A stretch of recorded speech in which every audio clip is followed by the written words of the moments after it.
అసలు LCD, LED, HD plus, AMOLED, IPS ఇవన్నిట్లో తేడా ఏంటి? వీటన్నిటిలో డిఫరెన్స్ ఏంటి?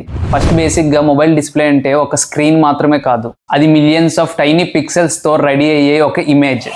పిక్సెల్ అంటే ఒక చిన్న డాట్ లాగా. ఇమేజిన్ చేయండి, ఒక చిన్న చిన్న పిక్సెల్స్ అన్నీ కలిపి ఒక ఇమేజ్ని, ఒక వీడియోని, ఒక టెక్స్ట్ని మనకు చూపిస్తాయి. అయితే దానిలో ఫస్ట్ది ఎల్సిడి, లిక్విడ్ క్రిస్టల్ డిస్ప్లే. ఇందులో స్క్రీన్లో కలర్స్ని చూపించడానికి లిక్విడ్ క్రిస్టల్స్ యూజ్ అవుతాయి. కానీ ట్విస్ట్ ఏంటంటే ఎల్సిడి డిస్ప్లే అనేది ఓన్గా లైట్ని ప్రొడ్యూస్ చేయదు. దీనికి బ్యాక్ సైడ్ ఒక లైటింగ్ స్ట్రిప్ అనేది ఉంటుంది. ఆ లైటింగ్ స్ట్రిప్ నుంచి ఎలిమినేట్ అయ్యి స్క్రీన్ మనకి చూపిస్తుంది. అందుకే ఎల్సిడి డిస్ప్లేస్లో బ్లాక్ కలర్ అనేది అంత పర్ఫెక్ట్గా చూపించదు, చిన్న గ్రే షేడ్లా కనిపిస్తుంది. ఐపీఎస్ ఎల్సిడి డిస్ప్లేస్ అన్ని మేజర్గా బడ్జెట్ ఫోన్స్లోనే యూజ్ చేస్తారు.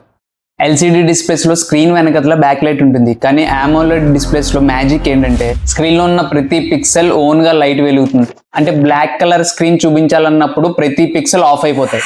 అందుకే AMOLED డిస్ప్లేస్లో బ్లాక్స్ అనేవి డీప్గా ఉంటాయి.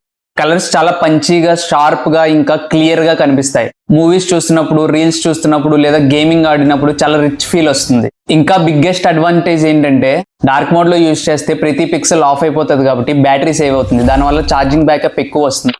ఇంకా హెచ్డి ప్లస్ అంటే అది డిస్ప్లే టైప్ కాదు, అది రిజల్యూషన్. సింపుల్గా చెప్పాలంటే స్క్రీన్లో ఉన్న total pixels count. HD plus pixels తక్కువ ఉంటాయి, ఫుల్ హెచ్డి ప్లస్ పిక్సెల్స్ ఎక్కువ ఉంటాయి. పిక్సెల్స్ ఎక్కువగా ఉంటే టెక్స్ట్ షార్ప్గా, ఇంకా వీడియోస్ క్రిస్టల్ క్లియర్గా ఉంటాయి. సో AMOLED అంటే డిస్ప్లే టెక్నాలజీ, హెచ్డి ప్లస్ అంటే రిజల్యూషన్.